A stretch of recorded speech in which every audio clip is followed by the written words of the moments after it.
Hi everyone, I'm Rubiz, and today's craft is super simple but really cute.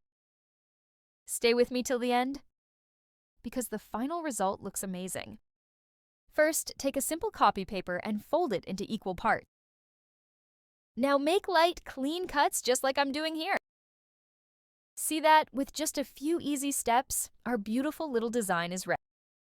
You can use it for room decoration, gift wrapping, or even school projects. It's quick, fun, and anyone can make it. Try it out. And don't forget to tell me what craft you want to see next.